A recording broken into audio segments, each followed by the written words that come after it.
Ngaput kopi dulu lur. Oke teman-teman, kembali lagi di channel Mata Militer Ngapak.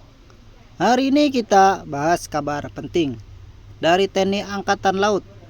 Sebuah sistem baru yang sangat strategis, modern dan menjadi pusat pengendalian operasi kapal selam Indonesia resmi dioperasikan. Dan ini benar-benar jadi langkah besar buat memperkuat keamanan maritim kita.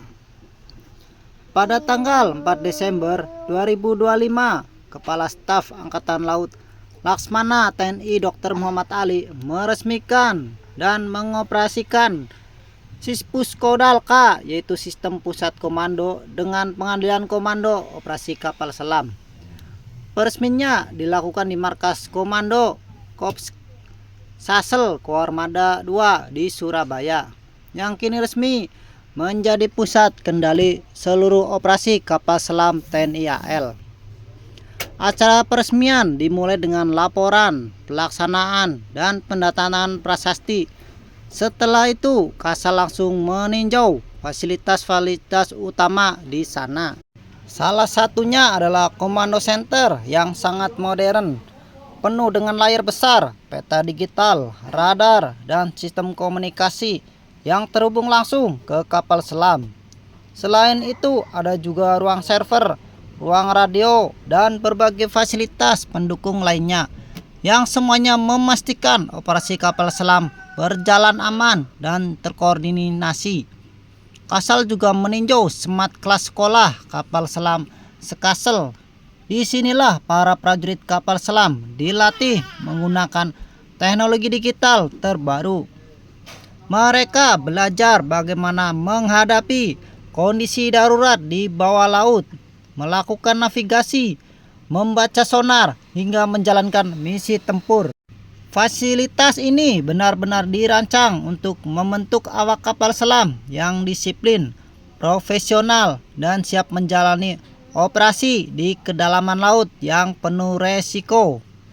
Nah, dulur-dulur, salah satu hal paling penting dari Sispuskodal K adalah sistem ini memungkinkan TNI AL mengendalikan dan memantau operasi kapal selam secara terintegrasi, real time, dan lebih aman.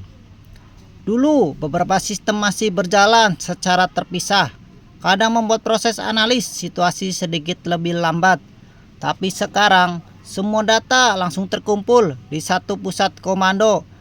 Dengan Sispuskodal K, TNI AL bisa memantau situasi perairan nasional dari Sabang sampai Merauke dalam hitungan detik. Mulai dari gerakan kapal asing, potensi ancaman, aktivitas yang mencurigakan, sampai informasi detail dari kapal selam yang sedang patroli. Semua itu bisa tampil secara akurat di layar komando dan langsung dianalisis. Sistem ini juga memproses pengambilan keputusan jadi jauh lebih cepat. Ketika ada indikasi ancaman, pusat komando bisa langsung mengirimkan instruksi ke kapal selam melalui jalur komunikasi yang aman. Ini penting banget lur, mengingat kapal selam adalah alutsista yang bekerja dalam senyap dan harus bergerak dengan penuh perhitungan. Keberadaan pusat komando modern ini juga meningkatkan kemampuan Indonesia dalam menghadapi ancaman maritim yang makin kompleks. Mulai dari instruksi bawah laut, potensi sabotase, drone bawah laut, hingga kapal asing yang masuk tanpa izin. Semuanya bisa dideteksi lebih awal, direspon lebih cepat, dan ditindak dengan lebih presisi. Dan yang gak kalah penting, sistem ini menjadi bagian dari upaya besar TNI AL untuk menyiapkan kekuatan bawah laut Indonesia yang benar-benar modern. Kita tahu sendiri lur, kapal selam itu bukan cuma alat perang biasa. Mereka adalah unsur strategis yang bisa mengubah peta kekuatan regional.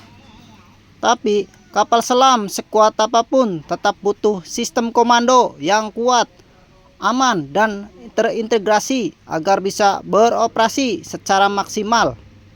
Dengan hadirnya Sispuskodal K, lengkap dengan komando center baru dan fasilitas sekasel yang modern.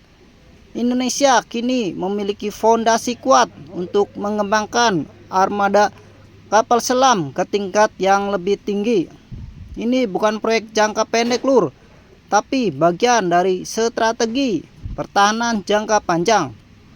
TNI AL menyiapkan sistem, personil, dan teknologi untuk melindungi Laut Nusantara dalam jangka waktu yang panjang. Jadi dulur-dulur, peresmian Sispus Kodal K ini benar-benar menjadi bukti bahwa Indonesia terus bergerak maju dalam hal pertahanan maritim. Kita punya kapal selam, kita punya prajurit terlatih, dan sekarang juga punya pusat komando modern yang menjadi otak dari semua operasi bawah laut. Oke Lur, itu tadi pembahasan lengkapnya.